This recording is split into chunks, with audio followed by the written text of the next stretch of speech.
Nós notamos que no nosso mundo existe uma grande quantidade de pessoas doentes, né? Ou doentes físicas, ou mentais, ou doentes nos vícios, né? Pessoas viciadas, drogadas, ou ainda pessoas que entram para a delinquência, e países que entram em conflitos.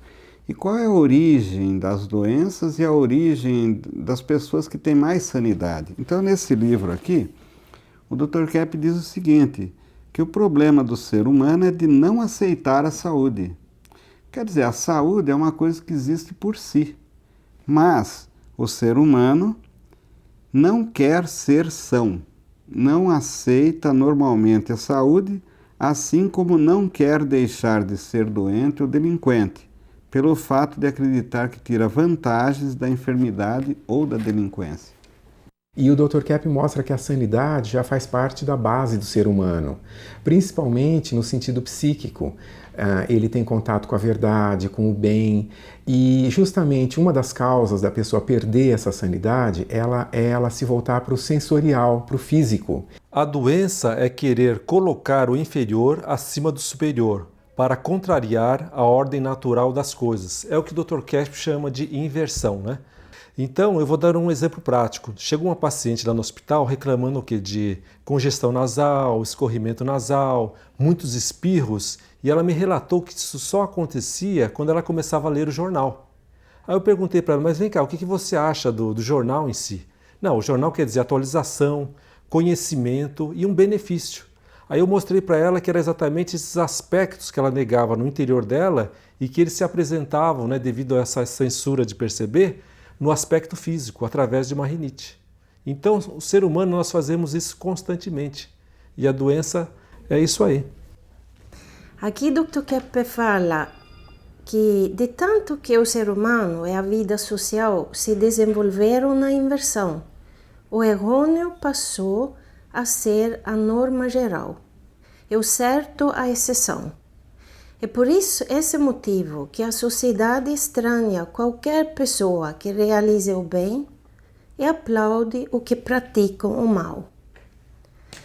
Então, isso podemos ver direto aqui no nosso planeta, que é um planeta onde as pessoas que fazem o bem, tentam ajudar a humanidade, são perseguidos até mortos. Então, a nossa situação agora de catástrofes econômicos e ecológicos é uma consequência disso. Dr. Kepp fala sobre a separação dos campos da ciência. Ele escreve: Aristóteles tirou a conexão que existe entre todas as ciências, tentando estabelecer uma autonomia em cada setor do conhecimento. Na prática, o que isso significa? O que, por exemplo, teologia e a economia têm em comum? Eles têm muito em comum. Questão da ética, que infelizmente foi excluído do campo da economia. Então, na prática, nós criamos uma economia mundial onde voracidade, egoísmo, exploração dos recursos naturais e humanos está prevalecendo, e o resultado realmente é uma catástrofe, um fiasco. Eu gostaria de colocar um cartaz aí, que eu vou dar uma explicação anteriormente, sobre a questão que eu abordei do bem, do belo e do verdadeiro, que são elementos eternos, né? Porque vieram do Criador. Agora, eu quero dizer o que com isso? Que a doença, né, o mal-estar, a angústia, são elementos assim artificiais, são elementos que um dia desaparecerão do ser humano, principalmente o ser humano que fez o bem. Então veja o que fala o cartaz. O perecível só pode existir no eterno. Se não houvesse o eterno, não haveria o temporário. Então eu quero dizer o que com isso, né? Que o elemento perecível só existe dentro do eterno, porque o que existe é o bem, o mal seria a privação. Então, o perecível é a privação do eterno que nós sofremos numa época, e a nossa tendência é acabar com ele. Agora, veja um autor alemão muito importante que deu umas ideias de filosofia que parecem até teologia. Veja quem ele é. Max Scheler, 1874-1928. O que ele escreveu, né? Veja as ideias fundamentais. Existe um mundo real e objetivo de valores e essências eternas que se captam intuitivamente. Então, o que eu quero falar com isso, né? Max Scheler, notem que ele segue uma orientação conceitualista, portanto, platônica. Então, ele quis dizer isso, que esses valores são percebidos por todas as pessoas, que, aliás, nós temos, de uma certa forma, uma ciência infusa. Quer dizer, o conhecimento vem do nosso interior para o exterior. Então, Max Scheler, ele levantou essa questão metafísica e que levantou bastante o desenvolvimento da Alemanha naquele tempo, no final do século XIX. Veja em segundo lugar o que ele falou. O belo, o bem e o verdadeiro existem a priori, extratemporais, necessários e independentes da experiência.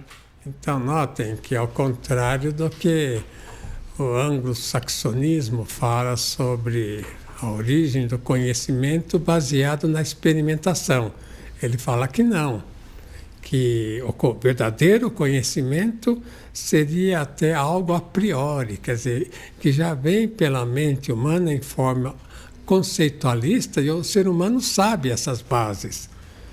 Portanto, a experimentação, a ciência, é para confirmar ou não a ideia que a pessoa tem, se a ideia é certa ou errada.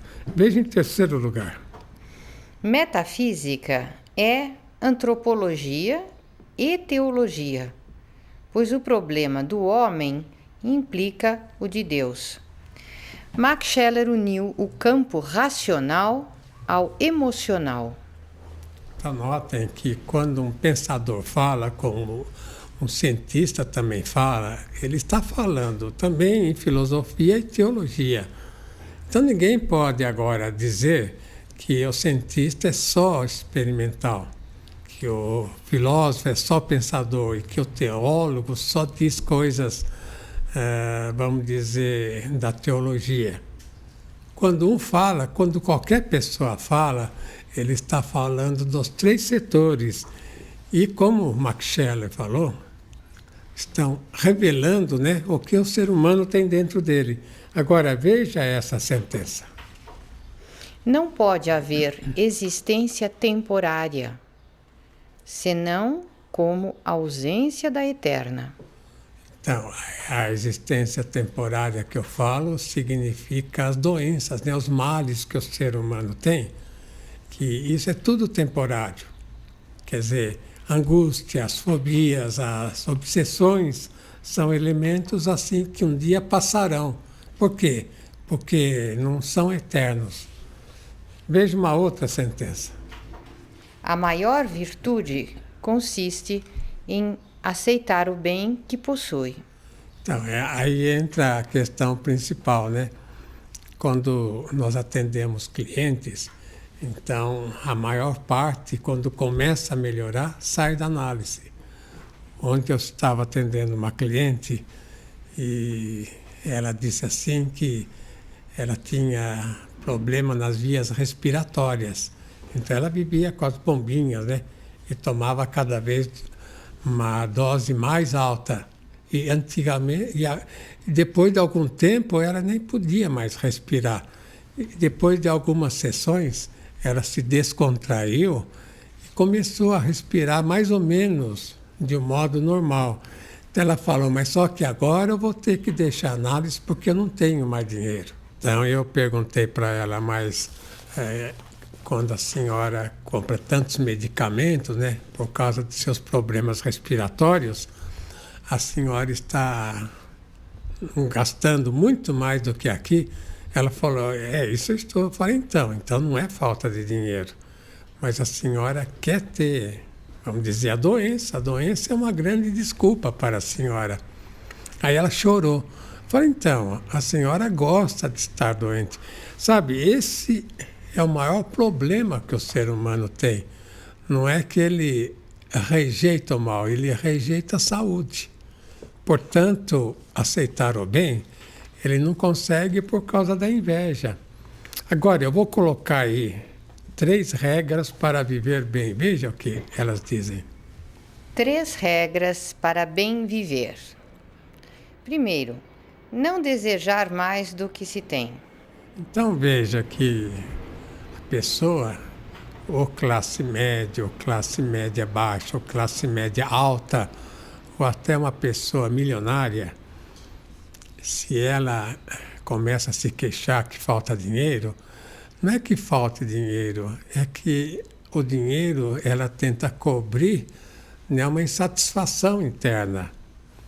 Então a pessoa usa, por exemplo, não ganhar mais do que ganhou, mesmo que seja milionária, para praticamente fugir dessa inveja que tem, dessa insatisfação interna que tem, pondo a culpa em algo exterior. Veja em segundo lugar. Considerar que tem mais do que o suficiente para viver. Então, o indivíduo, para viver bem, ele tem que admitir, seja milionário, seja médio, seja até meio pobre, que o que ele tem é suficiente, compreende? Porque o problema não vem de fora para dentro. O problema do ser humano é a inveja, a soberba, a arrogância, que o ser humano, então, tenta compensar ou ganhando demais, ou procurando honras, ou procurando poder. Veja em terceiro lugar. Empregar todo o esforço para ajudar o próximo a chegar ao mesmo. Nota: toda a infelicidade do ser humano é agir ao contrário